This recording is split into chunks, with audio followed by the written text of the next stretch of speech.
Sejumlah remaja yang ditemukan tewas di Kali Bekasi, ini yang masih kita perbincangkan dengan kriminolog dari Universitas Indonesia, Mbak Hanifah Hasna yang telah bergabung bersama kami di Kompas Malam. Mbak Hanifah,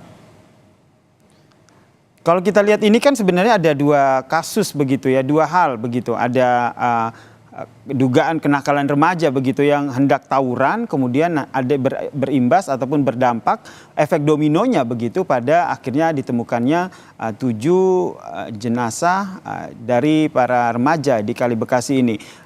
Dari hemat Anda nanti penanganan polisi nanti akan seperti apa? Baik, ini memang agak susah Mas ya penanganannya ya, karena bagaimanapun juga anak-anak yang melakukan tawuran ini kan juga korban ya, korban Mm-mm. dari pengasuhan yang salah, korban dari sistem pemerintahan yang salah gitu ya, sehingga mereka menjadi seperti ini. Ini sepertinya yang harus dilakukan kepolisian adalah mengungkap apa motifnya, apakah ini karena kejahatan terencana atau Mm-mm. warisan kebencian dari kakak-kakak kelasnya kalau memang ini dari sekolah, atau memang ini ada konflik-konflik tertentu yang membuat mereka menjadi melakukan tawuran. Nah, tetapi Mm-mm. yang harus kita ketahui juga adalah kenapa mereka itu sampai menerjunkan ke sungai gitu. Mm-mm. Apakah benar takut atau memang ada kekerasan di situ? Ini kan harus kita ketahui gitu ya. Betul. Bagaimana dengan hasil otopsi? Apakah ada luka-luka?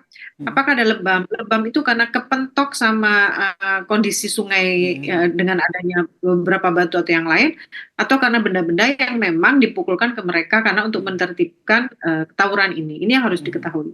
Ya, karena kita juga informasinya masih minim sekali ya, karena ada beberapa anggota polisi yang masih diperiksa. Informasi awalnya adalah hanya ini yang disampaikan oleh Kabid Humas Polda Metro Jaya, ada live Instagram, kemudian polisi melihat ada dugaan hendak terjadi tawuran, polisi ke sana, kemudian membubarkan, lalu ada yang menceburkan diri ke sungai begitu, sehingga berujung pada ditemukannya ada 7 jenazah begitu. Lalu ada 20 orang nih, sekitar 60 kalau tidak salah. Ini yang diamankan oleh pihak kepolisian. Penanganannya akan seperti apa menurut Anda? Ya, kalau yang 20 yang tersisa ini kan bisa dicari apa namanya informasinya ya, karena Mm-mm. bagaimanapun juga mereka kan jadi saksi. Tapi selain itu kita harus menanyakan kepada saksi-saksi yang lain, masyarakat yang berada di situ dan CCTV yang mungkin ada. Mm-mm. Bahkan yang bisa dilakukan adalah hasil live tadi itu, pernyataan mereka ketika mereka memang janjian atau mereka apa mau bertemu untuk melakukan tawuran. Ini kan menjadi bukti-bukti yang memperkuat apa namanya peristiwa ini. Ini nanti arah penyelidikannya akan seperti apa? Ada dugaan kelalaian kah atau nanti ada tersangka kah yang ditentukan akan seperti apa nanti? Karena masih abu-abu ya Mm-mm. Mas Jasir, ini sepertinya kalau kelalaian itu dari kelalaian dari siapa? Yang pertama adalah kelalaian dari anak-anak itu sendiri, karena Mm-mm. mereka tidak bisa mengontrol emosinya, mereka tidak bisa mengatakan tidak mungkin, karena saya yakin dari beberapa orang itu ada anak-anak yang sebetulnya tidak mau ikut terlibat, tapi karena ada peer pressure, tekanan dari temannya atau ajakan dari temannya atau paksaan sehingga mereka mau. Berarti itu kan kelalaian dari diri sendiri. Mm-mm. Yang kedua, bagaimana dengan orang tua? Ketika mereka sudah meninggalkan rumah dari hari Jumat, mereka tidak berupaya mencari. Sementara mereka mungkin tahu ya teman-temannya siapa, tujuannya untuk apa, keluar membawa barang-barang apa gitu ya. Pun ketika mereka nggak tahu, alangkah baiknya ketika mereka sudah melaporkan ke polisi. Ini kan kita belum tahu ya apakah mereka sudah melaporkan, terus ini adalah bagian dari pengetahuan polisi setelah menerima laporan sehingga mencari, ini kan kita nggak tahu. Yang ketiga adalah kelalaian dari masyarakat itu sendiri. Karena ketika di tempat itu sering terjadi keributan, berarti kan harus ada posko-posko tertentu yang apa namanya dibuat untuk menghindari ini. Kalau dari polisi sendiri, menurut saya ini sudah gercep sekali ketika Mm-mm. mereka melihat live terus datang ke tempat. Ini adalah sesuatu yang memang seharusnya dilakukan oleh polisi dan saya angkat jempol terhadap respon polisi yang sedemikian cepat.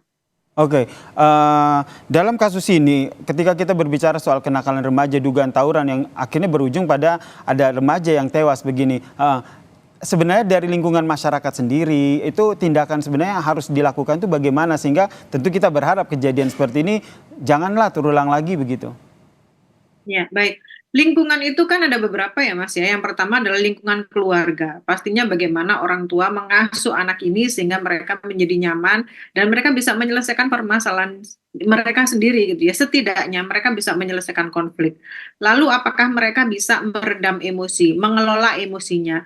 Karena dari emosi yang tidak terkelola inilah yang membuat anak-anak bisa berkumpul. Dari anak-anak yang sama-sama berkonflik, berkumpul, mereka akan melakukan aksi. Aksi ini biasanya destruktif, melakukan perilaku yang agresif, bertemu dengan orang-orang yang sama-sama mempunyai permasalahan. Yang kedua, bagaimana sekolah, lingkungan sekolah melakukan edukasi terhadap anak-anak. Bagaimana mereka sekolah ini membuat mereka itu menjadi pribadi yang lebih berkarakter gitu ya. Lalu masyarakat sendiri bagaimana? Ketika anak-anak itu kelihatan berkumpul, sebetulnya kita perlu udah ada warning ya. Ngapain nih mereka berkumpul? Karena pada dasarnya remaja ini lebih merasa pemberani ketika mereka bersama-sama dengan temannya gitu ya. Lalu bagaimana dengan kepolisian sendiri gitu ya? Kalau kepolisian sendiri upayanya sudah sedemikian cepat, ini adalah sesuatu yang baik. Nah, ini harus melakukan kerjasama yang baik.